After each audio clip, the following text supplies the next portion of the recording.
it reminded me that most light workers on the planet go through this stuff every day. They have it really hard. They have it really hard, you know? So we decided to talk about it. Because, it's like you can't ignore it. It is hard. So what do you do about it, right? Yeah. Welcome to the Driving to the Rest podcast. This is Inelia. And this is Larry.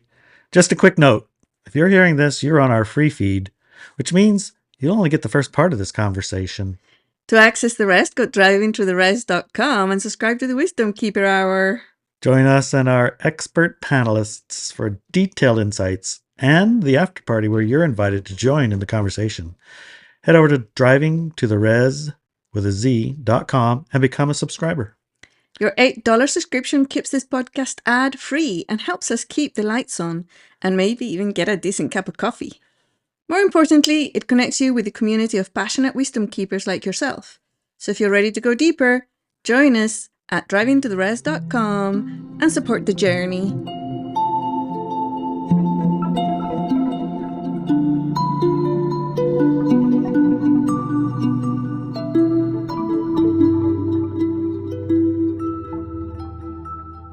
Holy Spirit, and not the kind you order at the bar, or the pub, or the tavern. Yes, or the casino. Yes. Not those kind of spirits, but those kind of spirits. So we had a sneak attack. We did have a sneak attack, and this is obviously connected to an article I wrote, and the article of the same name. Shall we read a little bit of it? Yep, let's read some of this. Okay, Larry and I had a big sneak attack by an alcoholic demon possession this week. And I use the word demon to mean nasty negative entities. It's nothing to do with religion. Right. It's not a religious creature. No. Just a low frequency entity. Okay. So normally we have excellent interactions with the people we love and care for. Most of our friends and relatives are people who, if not interested in personal growth, are caring, loving, intelligent, and friendly people. And this situation, it's like it was left field, and it really gave us a jolt. A jolt. And a shock. But also, it reminded me that most light workers on the planet go through this stuff every day. They have it really hard. They have it really hard, you know? So we decided to talk about it. Because, it's like you can't ignore it. It is hard. So what do you do about it, right? Yeah. Just suffer in silence? Yeah. Okay. And...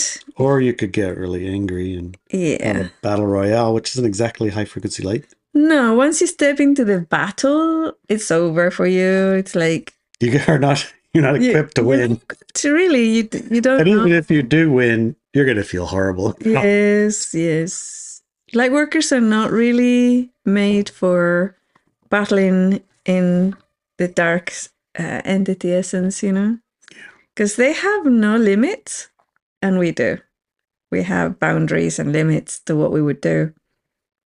And they don't. So going to battle, not a good plan. Not a good plan. It feels a little good to start with, though.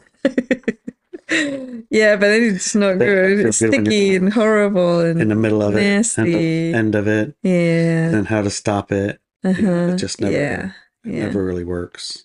Yeah. Shall I read a little bit more? Go for it. But before we do, I want to remind everybody that we do have a second part to our podcast, which is for our supporters, our subscribers.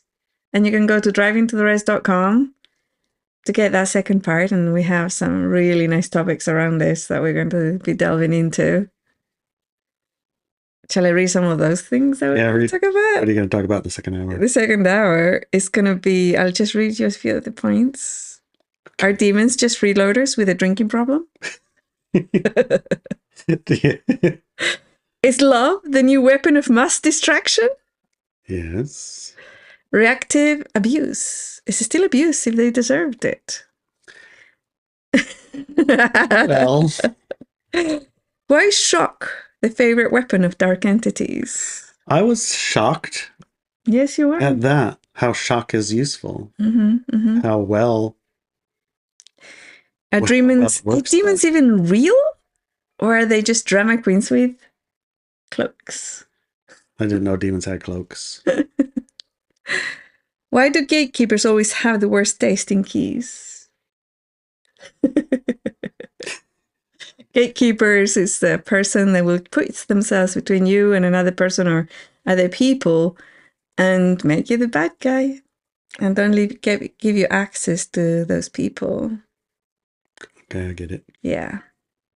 So these are some of the topics we're going to be talking about on the second hour. Just wanted to let you know that there's more. There's more. And there's more. This is quite a long article, actually. So It's all right. Read it. We got time. we've got time. Okay. So for a few weeks, Larry has been planning to visit some close relatives in Alaska. The visit was important to him. Last time, he went with his kids by plane, train, and boat. It's quite a journey, but none were free to schedule-wise this time, so he invited me on a road trip. And I love a road trip. And we have a new truck with our camper and a couple thousand miles of Canadian wilderness to travel through. I said yes.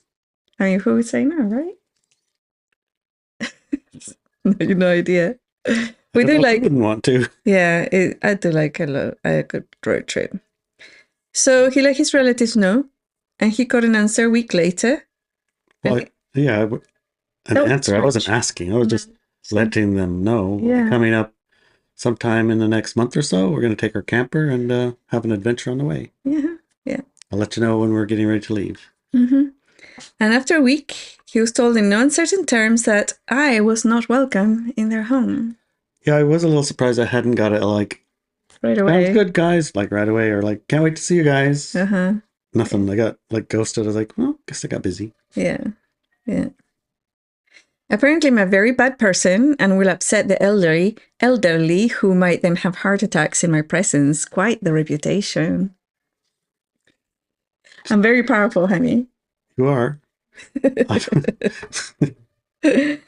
Well, there has been at least 3 interactions from the woman who has placed herself as gatekeeper for the couple we're visiting, which invariably begin with, I don't want to make a great big deal, or I'm not going to be confrontational. Not in those words, but with that energy, And it's called, or getting into a fight or drama, but, yeah. So this is preemptive framing or disarming language. I'm doing this as for the good of everybody. We should talk about it, things like that. And this is used manipulatively to appear non-aggressive while preparing an attack, then followed by a barrage of covert narcissism sentences. We can identify a covert narcissist when the person weaves their words to appear victimized or gentle while manipulating and harming others. You're always the bad guy in this situation, right? Personally, I knew what was coming as soon as I heard those words. It's Psychology 101 and not hard to identify.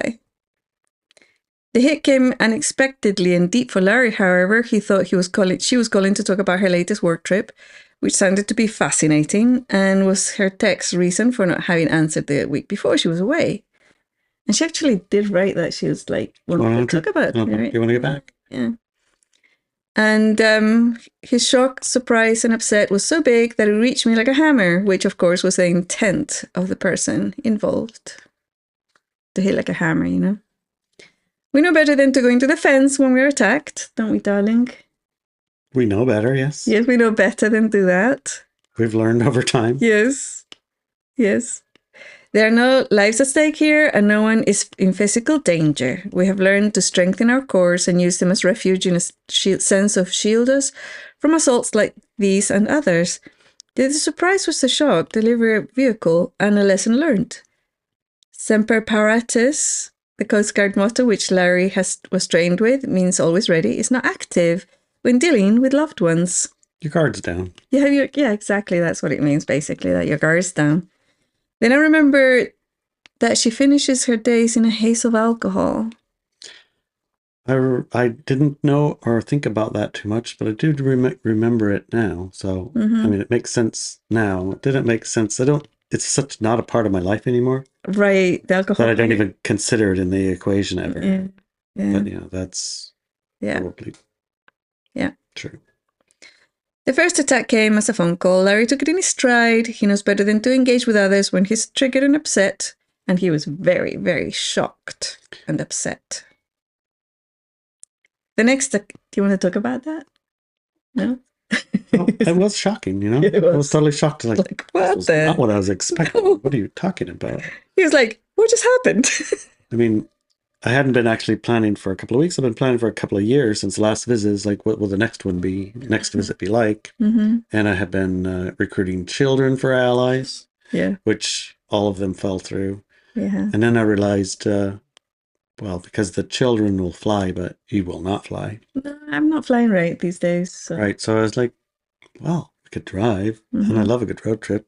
Honey, you want to go on a road trip? He said, yeah. Yes. So that was only for a couple of weeks. I had planned a road trip, but planning the road trip was a little bit more in depth because we had a new truck and it needed airbags to keep the camper like high enough to make a trip all the way to Alaska because you hit bumps. Yeah. And I had to order airbags and get them like shipped FedEx, and I got them put in. Me and Dan in the garage and Dan's Midnight Audio, Uh-huh. and we were put airbags in our truck. And I mean, I had never heard of them. I mean, I heard of them, but I never really like put those kind of things in your truck. So it was kind of a fun Sunday. It took us quite a few. We didn't actually have any swear words. No? There weren't any tight bolts that were impossible or any of those Oh, things. when you were setting up the Yeah, we things, the didn't have, track? it didn't require swear words, Mm-hmm. and it only required doing the same job maybe twice or three times Okay. because the first couple of times we erred a little bit. But the point is like, it wasn't no small thing to get the truck ready and the camper ready and the equipment ready and order things, get everything ready for a trip. Right. And then I Right. find out, it's not going. Yeah. So Yeah. that was shock. Yeah. It was. And when the shock came, it was like I'm sitting there in shock, and then the barrage came. Right. And then the blames and the past issues and whatever, anything you can imagine to toss into that Yeah. shock opening, Mm-hmm. that went in like rapid fire, like machine It gun. did. It did. Yeah. I'm like, okay, thanks for letting me know. I'll talk to Yes. you next week. Talk to you next week. The next attack came in the form of texts. He answered thanking the person, letting him know how they felt and that he would think about his trip. The gatekeeper then offered to pay for his entire trip if he traveled alone, not bringing me. This is a typical covert abuse tactic where the person is made to choose between two people he or she loves and will be highly rewarded if they choose the right person. Yes. The texts are coming with the same sentence to open up an energetic level, being friendly and caring. I'm not here to fight. Then, yes, I got it. We push the dagger in. The covert narcissist continued. And it's like, at some point, you even said, like, I'm sure it was uncomfortable to say that, And she said, oh, no, I'm not averse to Conflict. conflict. I was Conflict's like, fine. conflict's fine. As long as we get the truth out there, do the right thing. But Larry didn't bite. He didn't try to defend me. Or the other thing was, I had to go and talk to them and on the phone and apologize. Or I was a very bad person apparently, so I had to do all the nice things. And it's like we didn't bite. It's like no, it's not gonna happen. Anyways, in the first rumblings, an evil person who is here to harm. Oh, sorry. So yeah, that I was the first person to be evil, right? That didn't work because we didn't bite. We didn't say she's sorry or like, yeah, she's going to apologize or yeah, she did a bad thing or anything like that. So the thing about this thing is that what they want to do is to get into that fight because they feed off that drama and that pain and hurt, what we're talking about, a demon possession, And My teachings, he said, of course, in the first ramblings, I was the evil person who's there to harm.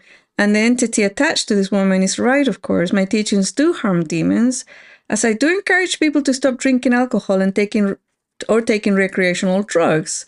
This will bring the person out of the alcoholic fog, and usually they will then refuse the demon's influence. And she knows I discourage alcohol consumption, which for her probably feels like a negative judging of her. Most alcoholics see the world through the lens of I, me, and myself, and everything in some way becomes specifically about them. You have probably heard recovering addicts saying, I'm fighting my demons. This is not figuratively speaking, but is an actual account of what they're going through. At the same time, it's not a spiritual bypassing where the person blames powerful external entities for their behavior so that they don't have to address difficult personal issues. The person does need to do that work also. He or she is nobody's victim. They do receive a big kick of something in return for their possession. Saying that this woman has demons driving the conflict is not done to minimize her responsibility or actions. She's the one who welcomed those entities, and they do feed her and her needs. At the moment, she gets off on drama and conflict, and this situation was just too juicy for her to refuse or leave alone. She has been feeding off it for years now. As the attacks on my person, Inelia, failed, she then started attacking Larry himself, telling him how bad and hurtful he had been in the past few months and years. And then, if we continue with that conversation, of course, it's going to become, because you're not going to defend yourself, it'll go to another person that you love, right? So that hasn't happened, as far as I know, because you stopped the conversation, right? Right, because I couldn't really communicate. There wasn't anything I could communicate besides, I understand how you feel, and I'll consider these things and get back to you in a week or so. Mm-hmm. Because any further conversation at that point is just open. I'm already in the open state of getting daggers thrown at me. Yeah. And and not really interested in martyring myself. No, we're not interested in being martyrs. It's just not that great a role, really. No, not really. Would rather not have that conversation even. Mm-hmm. It's like, I'm sure of the thousands of things I've done, those 2 or whatever 3 things that you stabbed me with, those are the most important things, of course. Right. And so anyway, there's no upside to continuing that conversation. Right. It's all downhill. So what do we do? I could try, right? You could try, oh, well, if I blah, blah, or if I try blah, blah.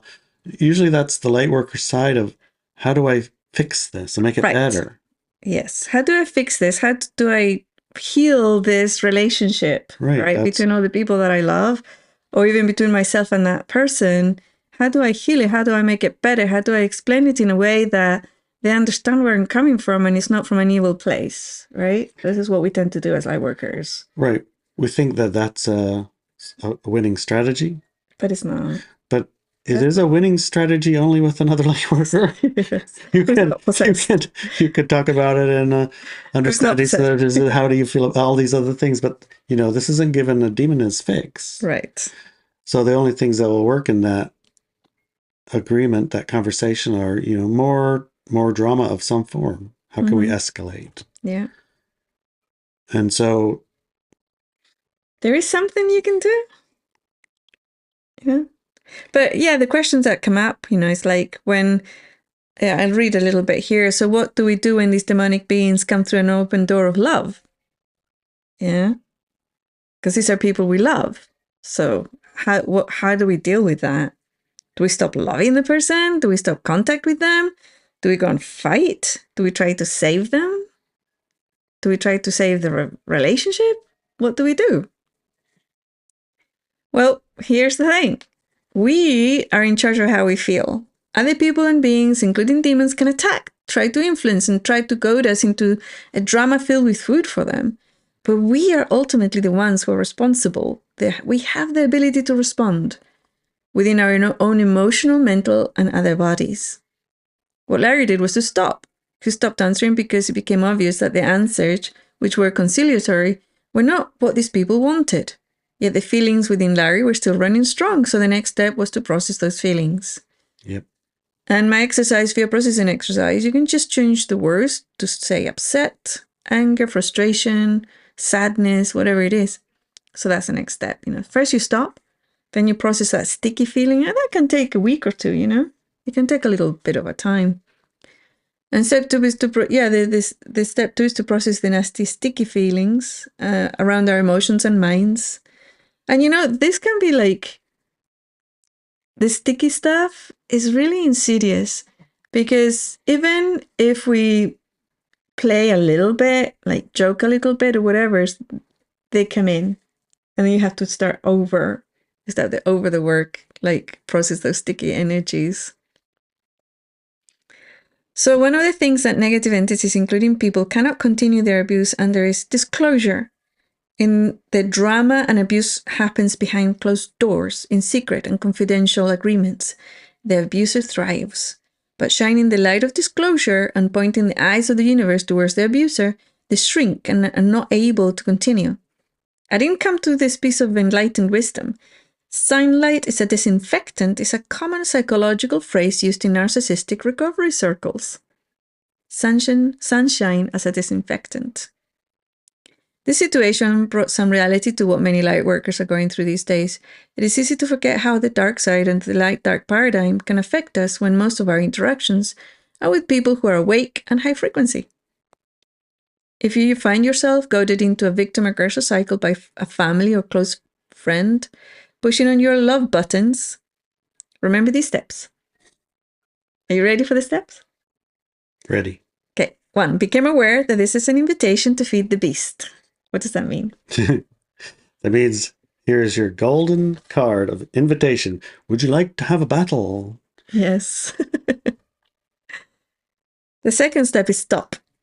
Just stop. No, thank you. Thank you. Yeah. Just stop. 3. Process any sticky, nasty feelings, energies, and thoughts. And the 4th is do something else entirely. Yes. In our case, we went for a road trip to Mount Rainier instead. Yeah, I didn't know it was a road trip. I thought it was a destination trip, so I was a little bit frustrated after the 20th hours of driving. But then I, figured out, oh, wait, this is actually a road trip, so it was fine. We drove and drove and drove. And it was Are really we getting funny. there? Are we there yet? Like, nope, not there yet. Where are we going? I don't know. Honestly, don't know. Like, oh my gosh. And we had no internet either, so we couldn't even know where pretend we were. Like, we didn't know where we were at all. It was like, which way, honey? Paradise or Valhalla? Right? It was like, It's like, do you want to go to Paradise or do you want to go to Crystal Mountain? Okay. I don't know. Paradise? Right? How about Paradise? It's quite funny. Yeah.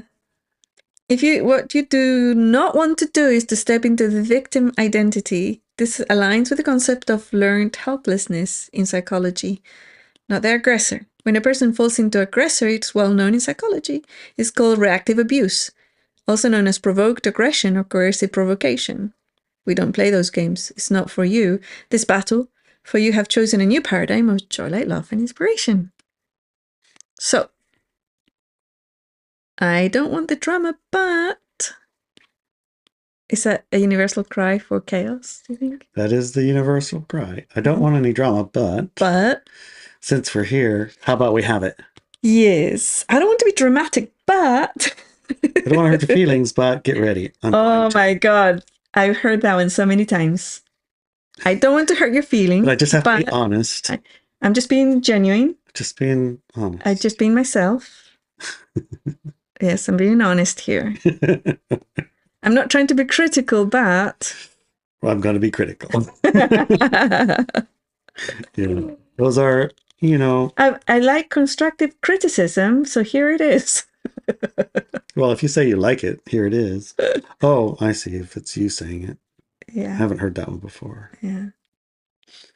How about some constructive criticism? Right. Like, I'm just going to criticize you. Right.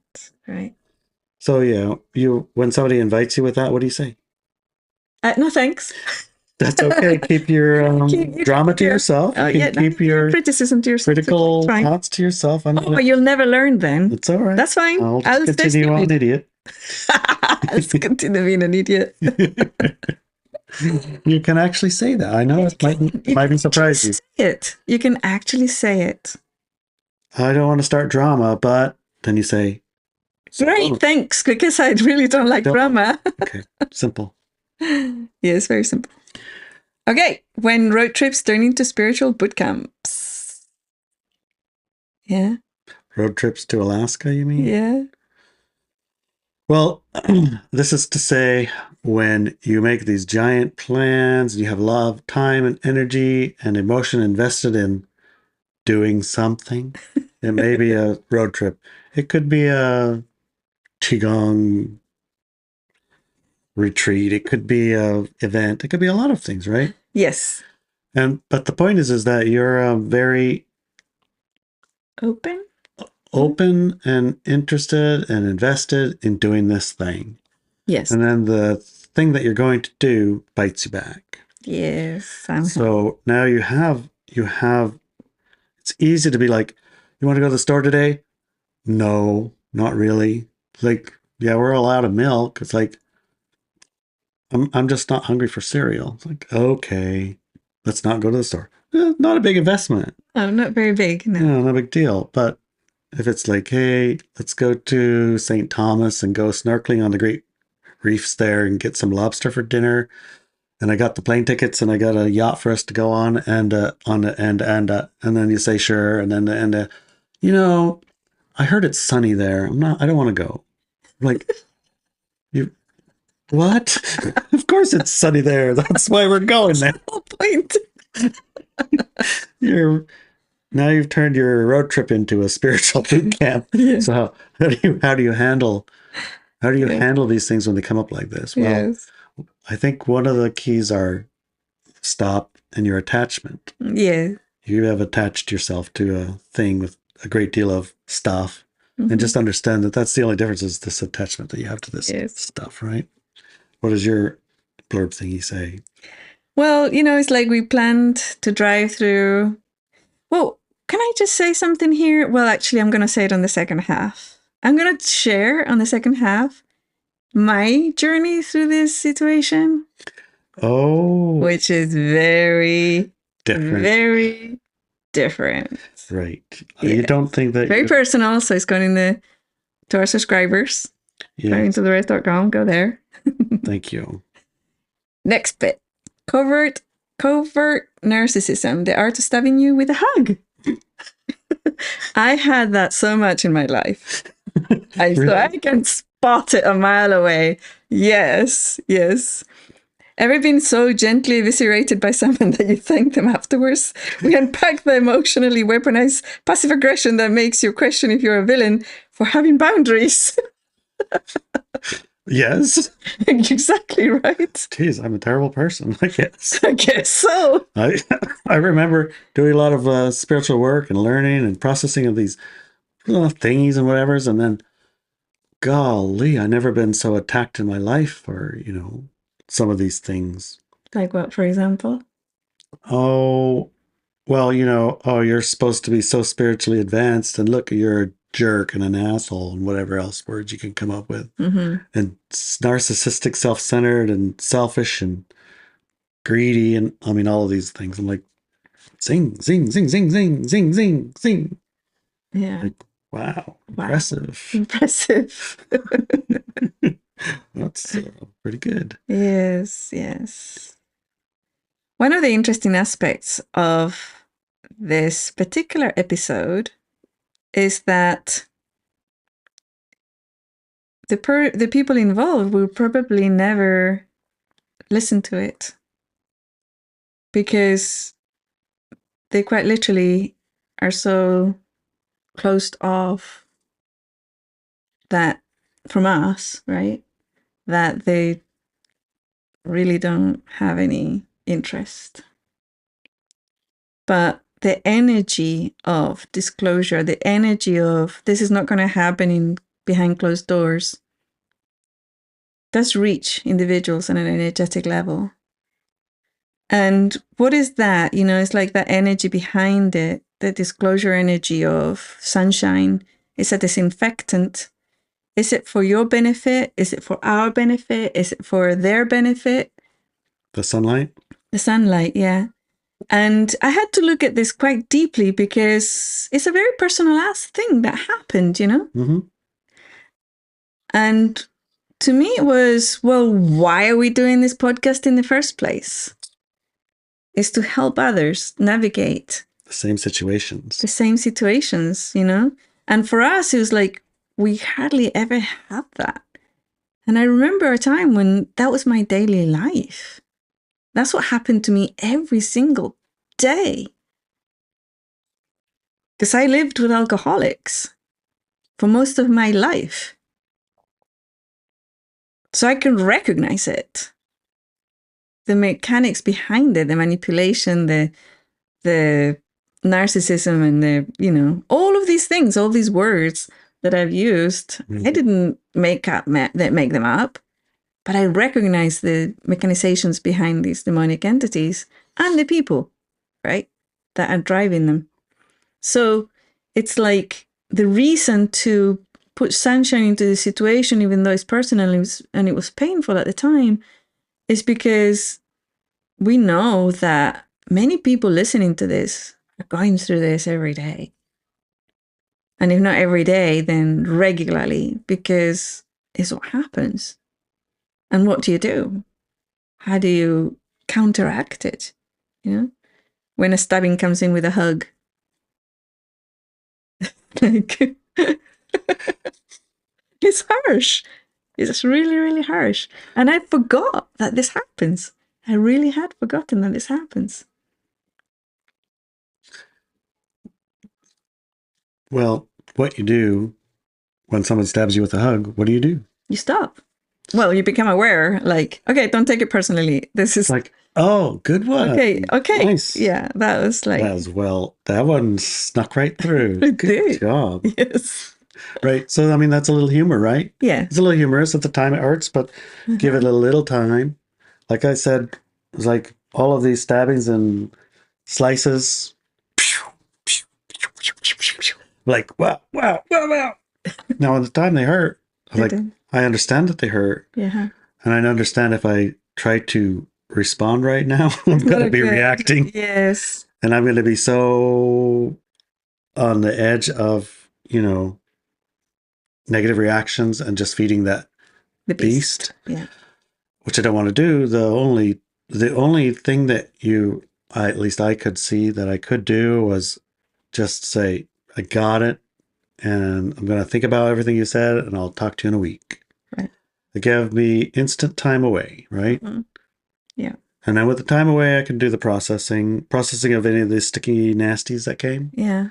And then consider from an expanded state of awareness what are and is actually going on in this interplay here. Right. So we have a demon, we have some alcohol, we have family things, we have gatekeeping, we have etc., in order to continue, etc. I mean, we have things happening on, we can see them step back and out a little bit and understand the role that we choose to or choose not to play in that little drama or that little play or that little thing, right? Right. So with our presence, here's what happens. Without our presence, here's what happens. Mm-hmm. Yeah. Which part or which thing supports me, the highest frequency collective, the highest frequency consequence, the highest results. We can ask these questions from all different perspectives. We can, yeah. And not just by myself. Right. With my other mystical friends and other high frequency friends. Like, can you look at this with me? What am I missing? Is there anything I'm missing? Scratched and twisted and turned and twisted around and then look at that situation again in a week. It's a whole different thing. It's a whole different thing. Sometimes 2 weeks. Sometimes 2 weeks. Yeah, depends. I'm not saying it's a week. Right. It could be a month. It could be. It could be an hour or a day. Yeah. But at any rate, you separate yourself in time from there to response to give you the ability to maneuver your high frequency body into its high frequency place. Yeah. Yes. And not abuse it. Right. Or those around you. Exactly. Yeah. Anyways, another little point that I think is very important for light workers: spiritual hygiene. Why sage alone isn't cutting it anymore. If you're wondering why you still feel like an energetic landfill after 3 Palo Santo sticks and a salt bath, we've got answers. And the spoiler is you may need boundaries, not just herbs. Oh. It's like, You know, you mentioned you're evil because you have boundaries, right? selfish, self-centered, Exactly. greedy, Narcissistic. narcissistic. You don't care about everybody else. Self-centered, yeah, all the things. A lot of bad things. Yeah. You're a whole lot of bad things because you have a boundary. Yeah, huh? I mean, some people do use their boundaries as weapons. They do. They do. And what's the difference, do you think? Well, what is a weapon and what is purely preservation? Yeah. Right? This And boundary how was. to tell the difference, right? Well, yeah, because that's the thing. How do we tell the difference between boundaries as a weapon and boundaries as a self-preservation? Well, boundaries as a weapon are designed to inflict harm on you. Yes. By their being something. It's like, yes. Yeah. I don't know. Like, can you think of one? A good example? Well, yeah, I can. I will do a little bit of role play, if you don't mind. Okay. Okay, so here it is. Here's my boundary as A weapon? a weapon. Larry, Yes, honey. I'm not going to talk to you anymore because you're a effing bastard and you hurt my feelings all the time and you're just not a good person. That's boundaries as a weapon. I was going to say, well, that's probably going to work. Poor baby. Are you okay? Yeah, but Now, here's boundaries as self-preservation. Larry? yes. I'm going to stop talking to you for a while because I need some time for myself and yeah, I need to work on myself, so and some stuff that I've got going on. Okay. Is that okay? Well, just so long it's not for too long. Okay, sure. Is there anything I can bring you a cup of tea or something to help? No, it's fine. I got it. I Okay. got this. Well, I won't try to talk to you until you're ready. Thank you. Sure. Does that feel a little bit better? Oh yeah, that's way different. Yeah, it's very different energy, huh? Mm-hmm. Because in one of them, you attack the other person because they're the bad guy. And the other one is you have issues and you need to deal with them because your emotional body is ripped to pieces right now. You're not going to say that, but you could, right? I remember once I was in a family gathering and some person who was drunk at the time, oh, not at the time, but was going to be drunk very soon. Was going to be drunk at the time. Yes, very soon. And she turns around and she says, "Oh my God, Inelia, you're just so effing sensitive. I can't do anything or say anything. You'll take offense." And I responded with, "Oh my gosh, thank you for recognizing that I'm so sensitive. That is so sweet of you to be so caring, to hold yourself back because of my weakness. Thanks." You might think it's funny. It is hilarious. But it's like she really dug it, you know? It's like she was digging it. Like she said, "Oh yeah, sure, of course."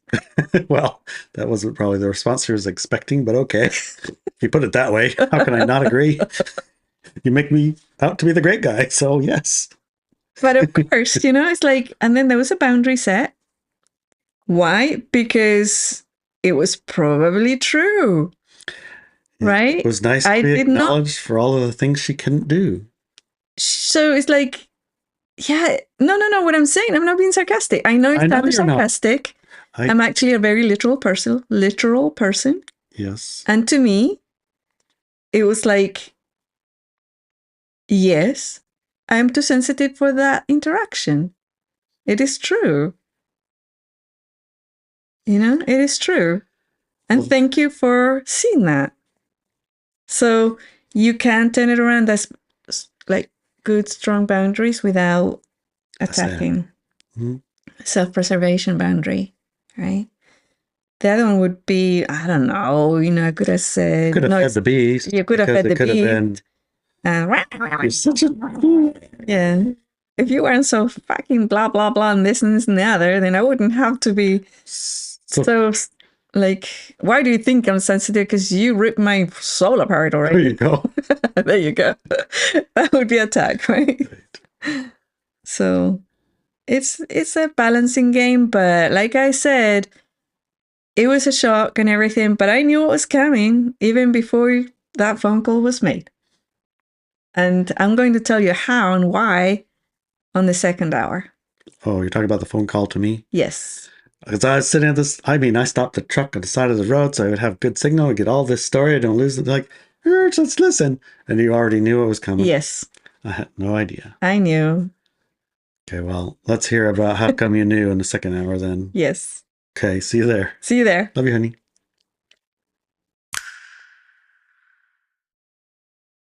Welcome to our subscriber hour. Yes, Wisdom Keeper hour. Oh, it is? Yeah. Yes, Wisdom Seeker hour. Keeper. And a keeper. Seeker. We were both seekers and keepers of wisdom. All right. And our first panelist, Dr. Kara. Hello. Thank you for having me. You're welcome. So, Nellie, you gave us quite the cliffhanger in the first hour. I did. So, care to say more? Yes, I would actually. Join us for the rest of this conversation at driveintotheres.com. And when you go to driveintotheres.com and you join in the rest of the show, rest of the second hour, you also get to join in the after party. 9 o'clock on Fridays, we all get together, including you.